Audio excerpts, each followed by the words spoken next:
Who's a bigger fan? Who knows more? Do I know more about sports journalism than he knows about MMA? I don't know. We'll find out.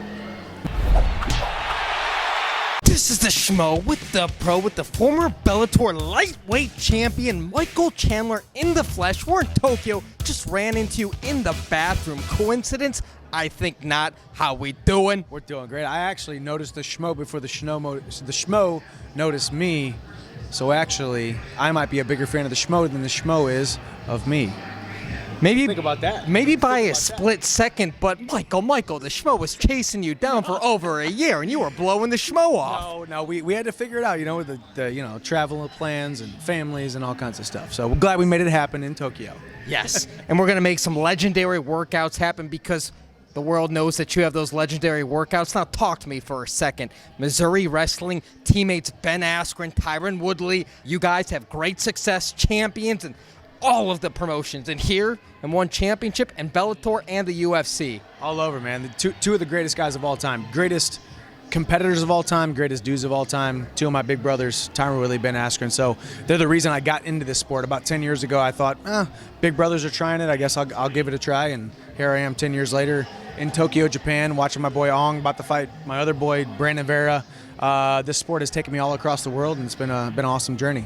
You and your buddy Ben Askren, last time you both performed, didn't get the results you were looking for. Maybe a controversial stoppage for your fight in Chicago against Pitbull? Yeah, that's your home turf, right? That's the Chicago home turf. But it's part of it. I mean, this sport of mixed martial arts. You can't enjoy the beauties and the spoils and the glitz and the glam and all the stuff that comes with it without also accepting the losses. I mean, there's going to be times you're going to have setbacks. There's going to be times that you think you're going to win, or you think you should have won and you lost, and it's part of the journey. I mean, here I am smiling, enjoying myself, enjoying my life in Tokyo, just as good today as I was that day when I lost May 14th in Chicago. And my next fight, whenever it is, whoever it may be, I'm going to be a better man because of it. So enjoy it. Great mindset. Training at Hard Knocks 365. We're here. Your teammate Ung, another one of your teammates, Kamaru Usman, big fight against Colby Covington, UFC 245.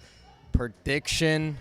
Man, I mean, the thing I love about Kamaru versus Colby, they're both very similar. Okay, they both throw heavy heat, they both throw a lot, and they're both very great wrestlers. Both want to get that takedown, they want to get that smothering style. So honestly, we're going to see it's going to be a battle of wits, which is an amazing opportunity for Kamaru, because I think he's got a huge heart, one of the biggest hearts I've seen in the sport. So obviously I have Kamaru by unanimous decision, if not a late stoppage.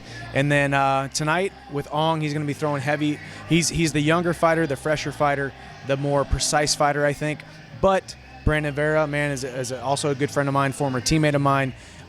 He's going to be throwing heat as well. So I think if I had to make a prediction, I would go with Ong with a third round stoppage possibly. So we'll see. Who knows if we're going to get this up by the time that happens. And obviously Vera coming down in weight.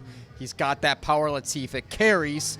But everyone's thinking that with that Kamaru Usman fight, that 5 rounds, it's going to go to decision. Is it going to be a fight kind of similar to the Tyron Woodley because of the similar styles? I mean, I think even if Tyron was sitting here, I love the dude. He's my big brother, but Do you love his rapping? I haven't listened to a lot of his rapping. I've listened to a little bit of his rapping. I'm a much bigger fan of his fight style than I am his rapping. But he's a multi-talented man. But in that fight, I think he underperformed. He underperformed tremendously, honestly, and he would say that too. So I think whenever you have Colby Covington at his best and Kamaru Usman at his best, I think we're going to see a good fight because these guys genuinely hate each other. I've been in the gym with Kamaru for the last year and a half, listening to him and genuinely talk about how much he hates this guy. So it's going to be a good night. It's New York, right? Madison Square Garden? No, that one's going to be over at T-Mobile, 245 in Vegas, December 14th. Okay, so December. Yeah, there you go. Oh, that's right, because I was actually looking at December 14th-ish, possibly. So for yourself? For myself. So, but okay. We're not. Bellator. That's not happening. So yeah, we'll see. I think if both of those guys show up with malice in their heart, firing all cylinders, we're going to see fireworks that night, and I think Kamaru wins. You're a fair guy to ask this question too because you fight in Bellator. We're here for one championship. We just talked about UFC. The difference between the leagues, will we ever see you leave Bellator? Is it about the money? Is it about the fighters? What's it about when it comes to being the best? Oh, God, man, that's actually a hard question because there's not a day that goes by that it's not a conflict inside my heart, my mind, my soul. You know, my mind says, you know, go with what what do the fans want? The fans want to see me fight Khabib. The fans want to see me fight, you know, over and one. The fans want to see me fight over here. The fans want to see me fight the best guys in the world. But my heart says, I know what I'm fighting for. I know who I'm fighting for, and that's to be on the biggest platform I possibly can, that God has given me some amazing abilities to fight in front of millions of people, to do some awesome things, and I got a beautiful wife and a beautiful son at home, so I always have to think of them first.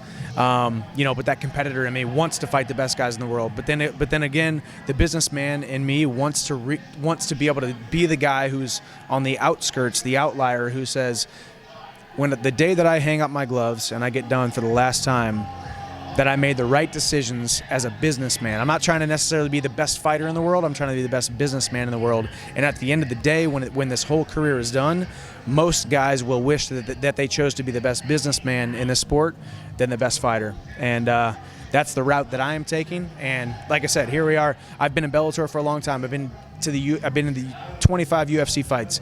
This is my first one FC fight, or one championship fight, all the way across the world. Same with the Schmo. Yeah, and it's an amazing show. And the beauty of it is seeing. I've been to T-Mobile Arena in Vegas, and I've been to Bellator all over the place, and I've been now here to one FC or one. They do sumo wrestling here. That was actually really cool. That little montage thing they had out front was really cool. You sit down in the chairs, you take your shoes off, go Indian Dude, style. just freaking, you know, pummeling each other. So it's cool to see mixed martial arts and martial arts just continue to grow and get millions and millions of eyeballs on it. And for all of us, we continue to make awesome livings for ourselves and our families, and hopefully on into perpetuity. So you brought up his name, Khabib Nurmagomedov. You got the cardio, you got the wrestling.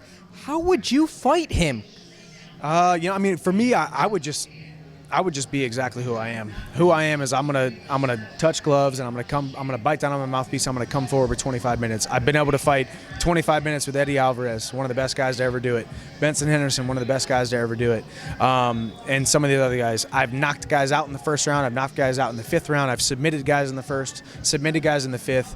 I have, you know, 25 fights and 17 finishes. You know, I got a ton of finishes. So I think I would come forward. I would put the pressure on him. I think he would shoot. He would try to go Khabib on me, and I would try to stop his shots, and I would try to get on top of him and kind of put him in unfamiliar territory, which is him being on the bottom. But you know, I've also learned in this sport you can't talk too much about the guys that you will not face, because I'm going to get a ton of criticism when I talk about Khabib, because people say, well, why don't you just sign with the UFC? But people don't understand the economics of the sport. Have you talked to Dana? I've talked to Dana in passing at different UFC fights. I've cornered Miles Jury. I've cornered Tyron Woodley. I've cornered some of these guys. I've been at these fights, so of course I've seen him.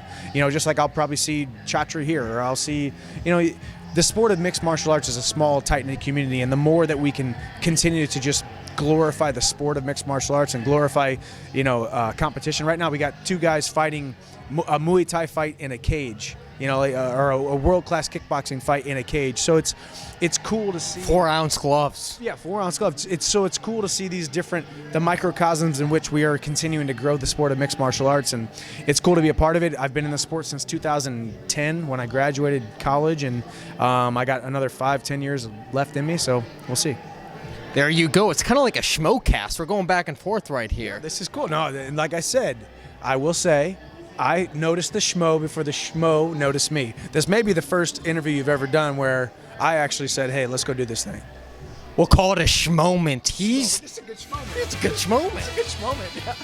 He's the pro, I'm the Schmo. In Tokyo, we're out.